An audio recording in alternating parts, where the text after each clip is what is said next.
Here's a question for you. Why does Andor feel real? In the streaming landscape, franchises have seemingly been able to output shows on a rapid timeline. This has led to the argument of oversaturation, franchise fatigue, that each piece of media is falling into a formulaic pattern. So why does this particular show, Andor, a prequel to the Star Wars standalone film Rogue One, not feel like that? I'm a filmmaker who has worked in the industry for many years, most notably in development on several conspiracy thrillers. I'm fascinated whenever I see a screenplay that brings something fresh to the table. In this video, we're going to look at how Andor explores genre, character, and storytelling. We'll do this by considering the key historical events that have informed the writing. Understanding history and knowing your references is essential for any screenwriter who's looking to stand out from the crowd. I'd argue that it's a particularly essential ingredient for a politically themed show set within a galaxy far, far away. Later in this video, I'll also be talking about the time I met Andor's showrunner, Tony Gilroy, as well as giving my thoughts on the potential directions of Season 2. So do make sure you stick around to the end to hear all about that. But before we jump into this video, I want to leave a quick reminder to subscribe and leave a like on the video. It would really help me out. This is a channel all about demystifying filmmaking. What keeps us watching and how can we learn from it? In other words, what is it that makes Andor so compelling? In Rogue One, audiences were introduced to the character of Cassian Andor, a dedicated high-ranking rebel soldier. He's a revolutionary fighter who ultimately gives his life for the revolutionary cause. Tony Gilroy's logical starting point for a show all about him is to give us an origin where we see him at his most ambivalent. When we meet Andor in Episode 1, he doesn't seem to be fighting for anyone and is purely acting out of self-interest. He finds himself in hot water when he kills 2 ISB officers. He then has to pull favours to help cover his tracks and lie low. Episode 1 spends a significant amount of time defining his character through different confrontational interactions. Through multiple dialogue scenes, we start to get a sense of his personal history. He's someone who's careless and perhaps can't fully be trusted. He doesn't take responsibility for himself. What Tony Gilroy does is essentially take this person on a journey of change. Throughout the series, we see Cassian meet new characters within new precincts. Each of these events in Cassian's life draw upon revolutionary moments from real life. Equally, Cassian's hometown of Ferrix also goes through a revolutionary journey. We see ISB officers descend on the town, and through flashbacks we learn about the town's history under corporate control. Cassian's mysterious childhood also plays under the shadow of colonial rule. The planet Canary is depicted as being exploited by off-world miners. So I would say that the development of revolutionary ideas evolves overall through a considered description of both characters and location. Revolutions are expensive. All organised revolts need to start somewhere, and as they grow, they need increasing amounts of backing. Cassian is recruited by Luthen Rael, after Luthen is genuinely impressed at Cassian's capabilities as a thief. To someone like Luthen, the ability to slip under the radar is a rare talent. It's also an essential skill in the world of spycraft. Cassian's capabilities in this regard stem from a rebellious nature he's had from a very young age. The relationship between Luthen and Cassian certainly parallels Vladimir Lenin and a young Joseph Stalin. Stalin came from an impoverished background. His mother raised him with the hope that he'd one day become a priest. To her shock, Stalin left school and joined a conspiratorial underground. Whilst born into a world of limitations and significant hardship, Stalin dreamt of being part of a movement. A greater cause that could fundamentally change his way of life. Stalin took the codename Koba after a Robin Hood-styled character in one of his favourite books, and he would spend his early years evading secret police. The life of an underground conspirator came with a lot of paranoia, but it was also incredibly thrilling. He was organising strikes, printing pamphlets, and he was trying to find people he could turn into double agents. In 1902, 15 protesters from a strike that Stalin organised were killed by authorities. Many are injured, and Stalin is right there at the confrontation to tend for the wounded. This was his first real experience of violence, political unrest, and it's something he really enjoys. The chaos bolsters his confidence, and it encourages a lust for rebellion. So in 1905, this is the young man that Lenin meets. This version of Stalin is focused, determined, prioritises the cause above all else. He has made the revolution his entire life. Lenin desperately needs someone like Stalin. To some degree, Lenin mentored him. He kept Stalin around to complete administrative tasks, but Lenin also relied on Stalin to raise money. Stalin was essential in creating loud exclamations of unrest through robberies. The most notable of this is the Tiflis bank robbery 2 years later. The robbers used bombs and guns to kill 40 people and walk away with over 200,000 rubles. This event drew commentary not just within Russia, but on the world stage too. In other words, these incidents that the Bolsheviks carried out were an announcement. Besides their personal biographies, I suppose the major difference between Stalin and Cassian is that Stalin realises from a much younger age that he wants to join a rebellion. The whole first season marks Cassian's journey to realising this for himself. They do both have a restlessness, and they both also carry a sense of distrust. We also see very early on in the series that Cassian finds himself to be capable of carrying out insurrections. That was also certainly true of a young Joseph Stalin. I think it's great that Tony Gilroy wants us to consider the practicalities of revolution. Luthen's discussion with Senator Mon Mothma about their heist on Aldhani is interesting because of their different ideologies. Luthen believes in accelerationism, that radical change needs to happen as soon as possible. Mon Mothma is firmly against this, but she has no choice now because Luthen has made his play. Tony Gilroy wants to describe Luthen as a figure who's building this thing, like a startup company, in his garage for many years, and he's now taking it into the world for the first time. The heist on Aldhani is similar to the Tiflis bank robbery in its reception. News of the assault spreads across the galaxy, and we see how characters from vastly different backgrounds respond to it. The group that commits the assault include Vel, who it turns out is Mon Mothma's cousin. Tony Gilroy has said that this mirrors Patty Hearst. In 1974, Patty Hearst, the 19-year-old granddaughter of newspaper mogul William Randolph Hearst, was seemingly kidnapped by the SLA, an American far-left militia group. A couple months after her kidnapping, Hearst was recorded on surveillance footage with the SLA committing an armed bank robbery in San Francisco. The thing of note here is that these are brutal actions by design, and Andor doesn't shy away from that. Andor builds on Rogue One by exploring the characters who sit within a moral grey area. This is a show that considers the so-called necessary violence for the cause. In grounding the show with a reference to Patty Hearst, Andor is also making a commentary that revolutions often bring together diverse groups of people. In fact, you often see figures who are part of the aristocracy, members of the establishment who are secretly working alongside former convicts and petty crooks to bring about a systematic change. After the heist on Aldhani, Cassian doesn't want to be involved in any more revolutionary activities. Instead, he retires with his riches to a paradise planet. Whilst there, we once again get to see how a fascist system operates. Cassian is randomly questioned by a shore trooper. He's mistaken for somebody else, arrested, and then unjustly sentenced to 6 years within a labour camp. The labour camp, Narkina 5, is a sterile, emotionless environment designed to drain the senses. This is very similar to George Lucas's film THX 1138. When considering history, I think the section of the series this takes part of its inspiration from is the Haitian Revolution. The Haitian Revolution stands out for being a slave revolution. By the late 1700s, the colony of Saint-Domingue had seen French colonial rule for over 100 years. The number of slaves on the island occupied around 90% of the population. They were forced to do plantation labour like cutting and harvesting sugarcane. The sugarcane was processed by groups of slaves, working in teams with machinery. As Mike Duncan of the Revolutions podcast puts it, the mills would be run practically 24 hours a day by rotating teams, and this is usually what the women did. The combination of overwork and lack of sleep would inevitably lead to accidents, and if even a little part of your hand got caught in the mill, it was liable to just suck your whole arm right off, and mutilated slaves were a common sight on every plantation. There was also a hierarchical structure within the slave community. Many of the teams were managed by a captain who was also a slave themselves, but at the same time part of the establishment. Kino Loy is a good example of this. He's someone who's oppressed but has a faith within the system. I'm also reminded of Toussaint Louverture, who was a major revolutionary figure within the Haitian Revolution. Louverture was an emancipated man, but had a wife and child who were enslaved. When it came to the Haitian Revolution, Toussaint Louverture was actually a moderate. He argued for more liberties for slaves, like owning land, rather than a full-scale abolition or indeed a reclamation of Haiti from colonial rule. The French colonizers at the time would flat out refuse every proposal Louverture and others would bring them. Over time, this would erode Louverture's faith within the system, and he eventually realized more radical action was necessary to create change. Emperor Napoleon was infuriated by Haiti's resistance, and Louverture was arrested in 1802. He sadly died in prison, and he never got to see the full extent of the Haitian Revolution. I can't help but feel that this echoes the tragedy of Kino Loy, not being able to escape and continue the journey of revolt with Castian and Melshi.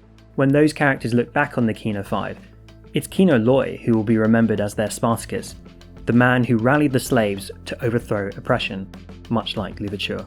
So once again, Revolution brings together a diverse group of individuals, In fact, it often depends on people who are part of the system. This is the true reality of what spycraft is all about. Tony Gilroy has stated that he could never adequately include all the factions involved in, say, the French Revolution or the Russian Revolution, but in Andor, he manages to paint a good description of people with different backgrounds and ideologies. As a result, there's a constant propulsion of conflict and distrust that underpins the conversations in Andor. In the film, The Battle of Algiers, we meet Ali Lapointe, who is a young revolutionary who starts out as a petty crook before his radicalization. His first mission is to assassinate a police officer, but it doesn't quite go to plan.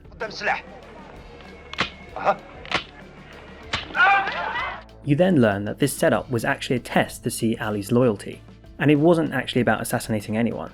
So betrayal and confusing sense of morality is a defining trait of this genre of film. I know Star Wars has become its own type of movie. These are adventure films, space operas, fairy tales about farm boys who get to save princesses and become knights. Whilst I can see certain parallels, Andor is clearly not this fundamentally. Andor is a show set within the conspiracy thriller genre. So let's consider the tenets of conspiracy thrillers. Conspiracy thrillers typically have multiple factions that ultimately make up two opposing sides. They also feature betrayals, characters who turn out to be double agents or triple agents, leaving us a little confused on who we should trust.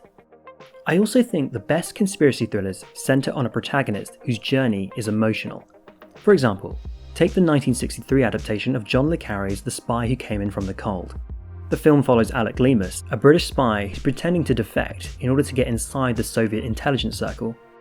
Part of this play involves him forming a romantic relationship with a British Communist Party member called Nan Perry. As the gears of plot rotate and Leamas is brought over to East Germany, things unravel for him. The communists secretly bring Perry over for a tribunal, and Leamas is revealed to be a British spy. This also implicates all the Soviets who put their trust in Leamas. There is, however, a plan within a plan, so yesterday's enemies are suddenly today's friends, and in turn, Leamas and Nan are allowed to escape whilst betraying the people who put their trust in Leamas. It was a foul operation, but it paid off. Who for? What the hell do you think spies are? Moral philosophers measuring everything they do against the word of God or Karl Marx? They're not. They're just a bunch of seedy, squalid bastards like me. Little men, drunkards, queers, henpecked husbands, civil servants playing cowboys and Indians to brighten their rotten little lives. Do you think they sit like monks in a cell balancing right against wrong? Yesterday I would have killed Munt because I thought him evil and an enemy, but not today. Today he's evil and my friend. London needs him. They need him so that the great moronic masses you admire so much can sleep soundly in their flea-bitten beds again. They need him for the safety of ordinary, crummy people like you and me. You killed Fiedler. How big does a cause have to be before you kill your friends? The movie is so devastating to me because they're not quite out the woods as they're led to believe, and whilst climbing the Berlin Wall, Nan is shot dead. Another plan within a plan. Another betrayal that killed the only witness to what happened here. We then see this bizarre scenario where both sides of the wall are shouting at Leamas to go to West Germany. And he doesn't. He can't believe it. He just sits there, and then he goes to her. Then they kill him too. It's genuinely devastating. All stories need a good sense of character development, but it's so essential for conspiracy thrillers. In order to find this film satisfying, you don't need to know the history of European politics, nor do you have to keep up with the many twists and turns of the plot. The emotional journey is something that runs straight through the core of the film. It's straightforward and relatable for audience to comprehend. I think what makes conspiracy thrillers really hard to write is that they have to be clever. The motivating factors in espionage thrillers are allowed to be convoluted, but they have to make sense. This is especially true when we rewatch them and deliberately try to untangle the web. That being said, if a conspiracy thriller isn't the smartest drama in the world, it can still get away with it, as long as there's a clear emotional core. The attachment an audience has to a character is what motivates us to keep tuning in episode to episode. So the worst case scenario is when you have a conspiracy thriller where the plot doesn't really make a lot of sense, and the character motivations feel wildly inconsistent. In these cases, you often see the drama playing to cheap thrills to keep us glued to the screen, like shock value killings of supporting characters. People do get killed in conspiracy thrillers, but it has to make sense and it should be logically motivated, even when the timing is unexpected. Andor is a brilliant example of a conspiracy thriller in this regard. The very first betrayal we see in the show is actually a romantic one, when Bix realises her partner Tim is the one who sold out Cassian. His sudden killing is powerful because despite it being just episode 3, we've built up a good sense of his flawed persona. His actions are completely human. In this moment, He has an inability to assess his surroundings and think rationally. His emotions is what leads to his tragic death. This moment is powerful and ties well with the writer's need to describe the forces of oppression. This brings me on to how we should consider the work of Tony Gilroy. I would characterise Tony Gilroy's work as being meticulously well thought out. He is certainly known for his thrillers, like the Bourne movies as well as Michael Clayton, impressive intellectual dramas that keep us on our toes. I would stress though that I believe Tony Gilroy is somebody who really spends a lot of time building out character and story first, in simple ways. He takes his time with moments of description before moving on to things more complexly. Take the Bourne saga, which is an espionage thriller, but is also one man's quest for his own identity. That is inherently complex, so how do you simply introduce this main character, whilst also selling the idea of our story? Tony Gilroy does it through dialogue. I can tell you the license plate numbers of all 6 cars outside. I can tell you that our waitress is left-handed and the guy sitting up at the counter weighs 215 pounds and knows how to handle himself. I know the best place to look for a gun is the cab of the gray truck outside. And at this altitude, I can run flat out for a half mile before my hands start shaking. Now, why would I know that?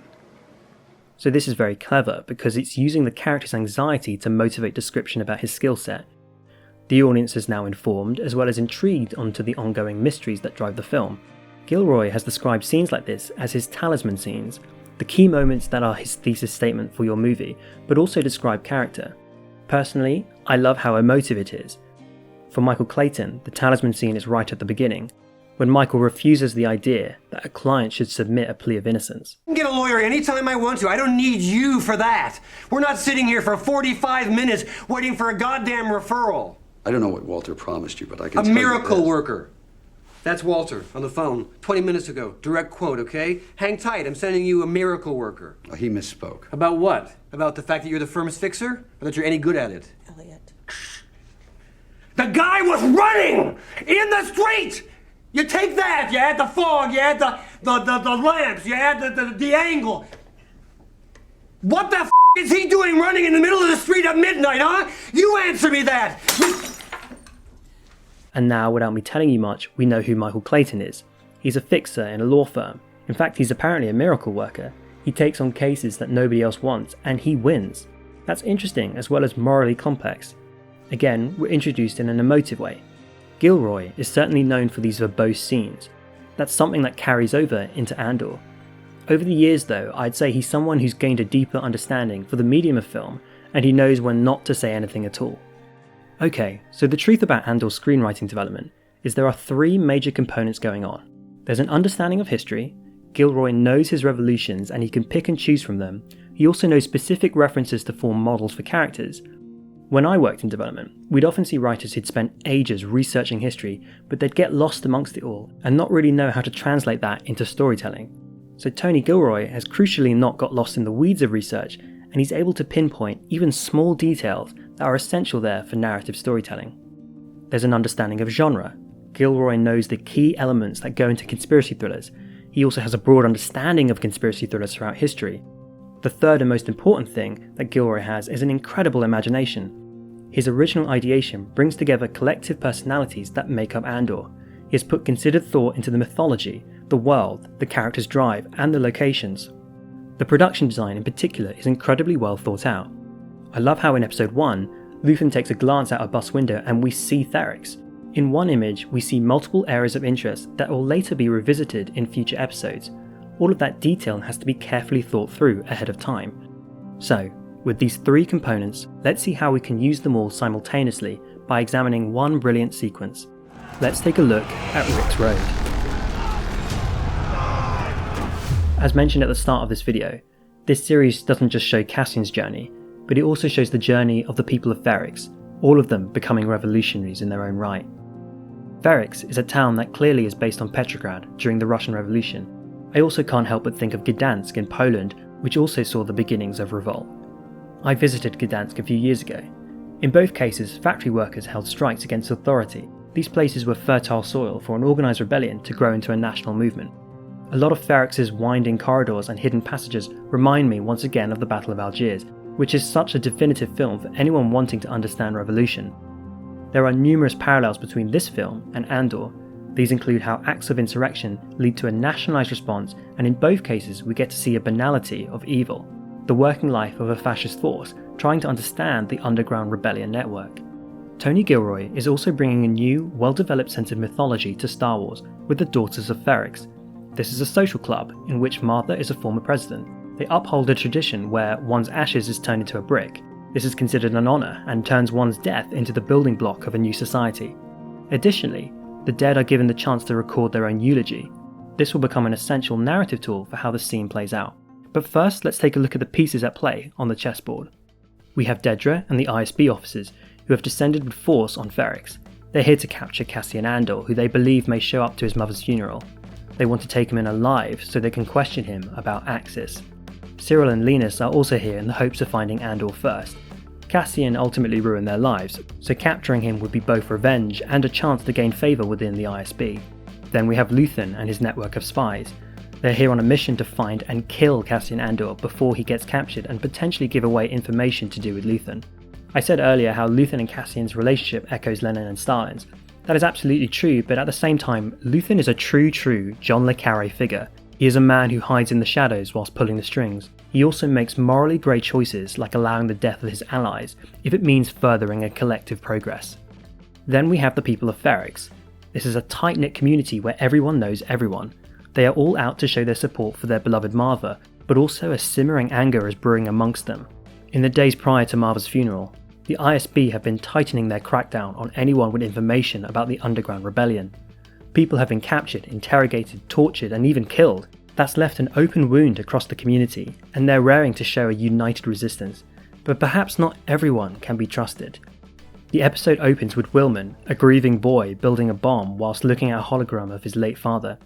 His father was killed under ISB interrogation. Revolutions attract people from diverse backgrounds. That includes age. This is a powerful way to open the episode because we feel his emotions. Finally, we have Cassian Andor. After managing to escape the brutal prisons on Narkina 5, Andor is shocked to learn about his mother's passing. He returns to find Ferrix a completely different place, and is distressed to learn about Bix's capture. Whilst the funeral procession occurs, he is determined to rescue her. So, these are all the characters and their conflicting motivations at play. When you look at it like this, it seems a little crazy, but this is what you can do with an episodic drama. Tony Gilroy has spent the last 11 episodes developing each of these characters. It all leads to this stage being set. There is an extreme sense of tension and paranoia as the procession commences. The feeling that all that's needed is a single match to be lit for things to be set ablaze.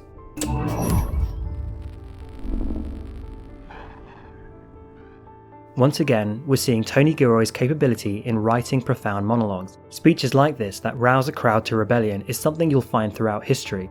Equally, rebellions often feature horrendous scenarios where peaceful protest is met with violent militancy. Marva's speech galvanizes the people of Ferrix, but it also speaks to other characters here too. Luthen gets emotional in hearing what she has to say. It's almost as if she's using her death to bravely say the silent thing that desperately needs to be heard. It creates chaos in the streets, which then becomes the perfect distraction for Cassian to rescue Bix. Having spotted Luthen earlier, Cassian chooses not to escape with his friends. Instead, he confronts him face to face. He is wise enough to know exactly what Luthen is here to do. This character, who began the series lacking a sense of purpose and being known for his selfishness, has seriously grown throughout the 12 episodes.